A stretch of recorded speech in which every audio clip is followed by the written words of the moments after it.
We have three primary well springs of resources that we can turn to in times of need. The first is within us, right? Human capacity for stuff, human powers. Our resources, which are all the things that we have here in the shop. And the people around us. Now, I don't have a lot of interpersonal relationships, but that's something that we're going to work on, I guess? No? I don't know.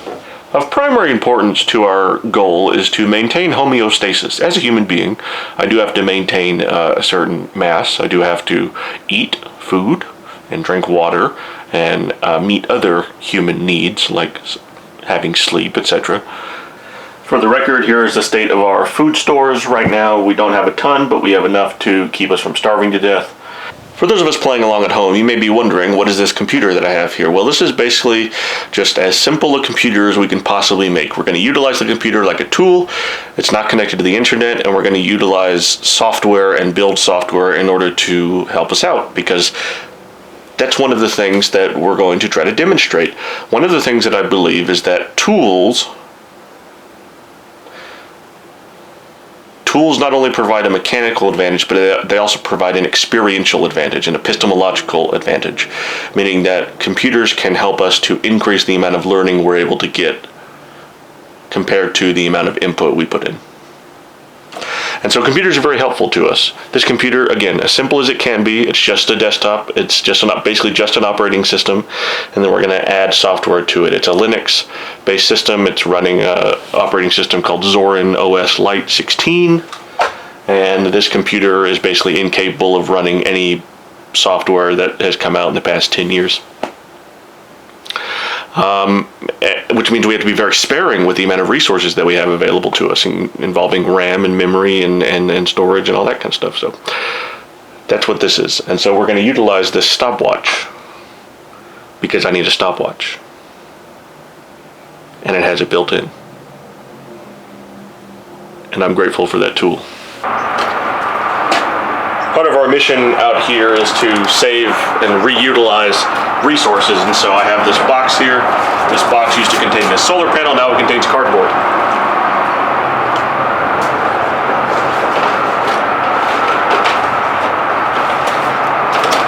You never know when you're going to need some cardboard.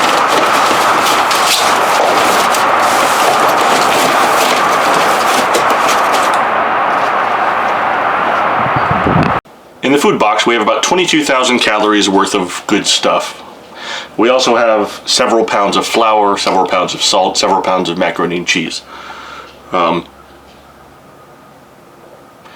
will become relevant here shortly. We also have a number of frozen foods that will keep us going even beyond that. So we have at least 9 days worth of food, and probably more, because we can make it stretch, because we got a lot of reserves. In order to meet the expenses I have as a grown man, I need to be able to come up with $765 per month.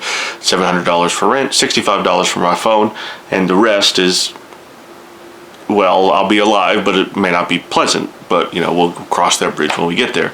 Our goal right now, because we have food to last us for a little while, now our job is to try to generate $765 a month. How do we do that? We want to observe the problem from energy input, energy output. The question is, and this might sound somewhat pedantic, but the question is, where does $765 comes from? That sounds like an absurd question, but where would one get $765 if they needed it? That's the question. Let's build on our shared base of information and make sure that we understand some additional privileges that we have available to us in this setting, in this learning setting. We have availability of light, power, etc. We have access to water. We have access to the internet connection should we so choose to utilize that. So again, where does $765 come from? First thing we need to do is check if we have some loose change.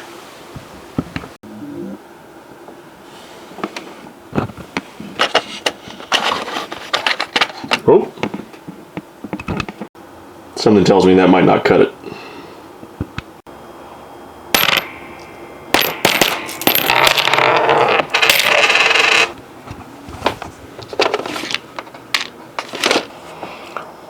Here's a D30, that's novel. It's a 30-sided dice.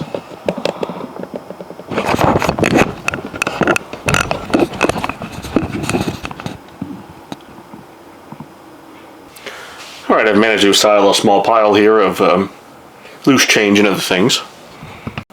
855, 865, 75, 85, 95, 1005, 1015. $10.15. That's how much I found.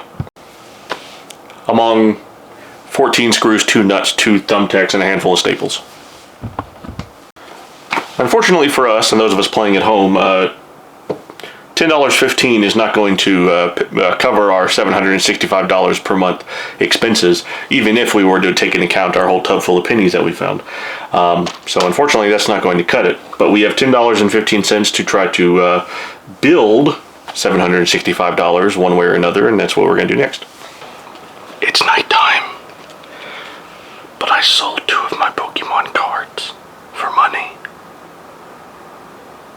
And I need to be able to weigh them so I know how much postage will be. I have a scale, but it's broken.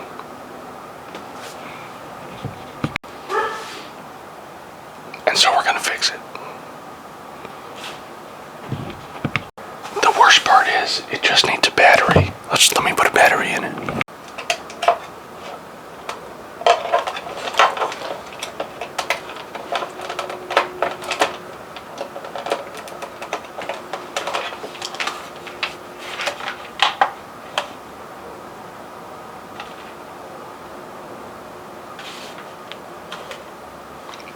Okay, maybe it's not broken.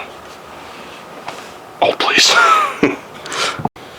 Well, much to my surprise and satisfaction, it turns out that this scale has a barrel jack input that matches what I was already using for this other device.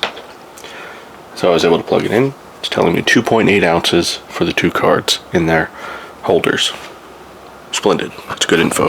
I found a little envelope.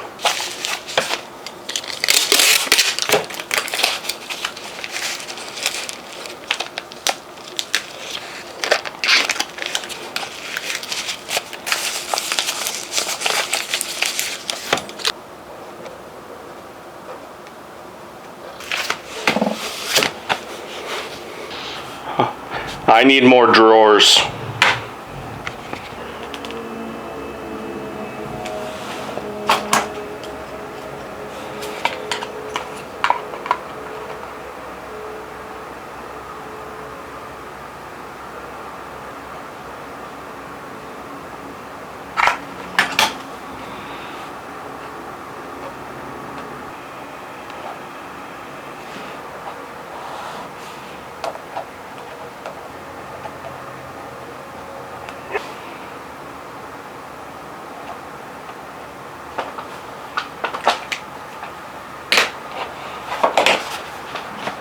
We'll print them.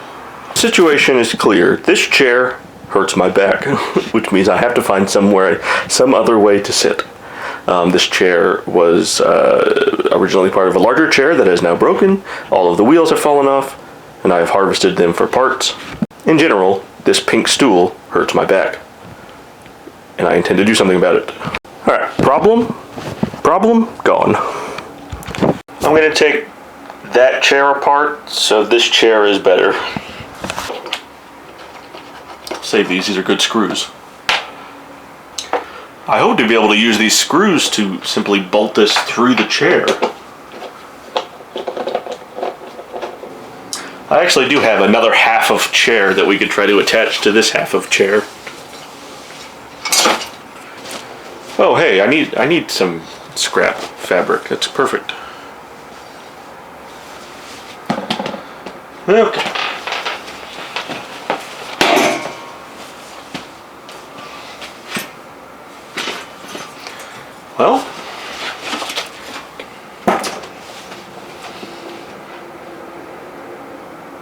Well, maybe.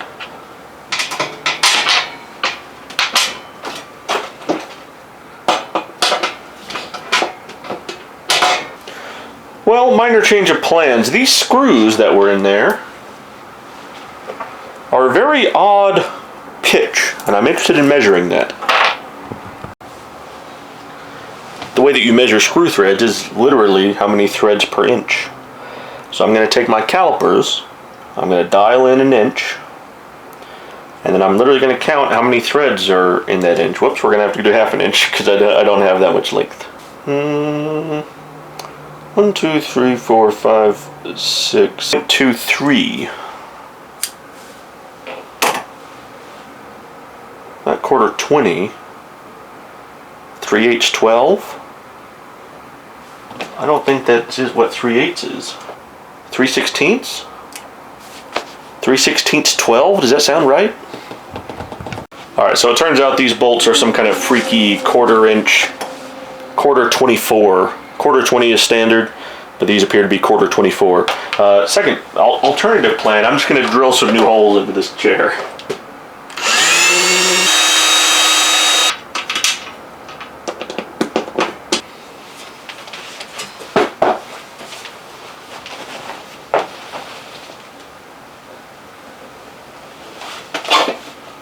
Splendid. Part of me is now tempted to make a more comfortable back for this chair. Let's think about it.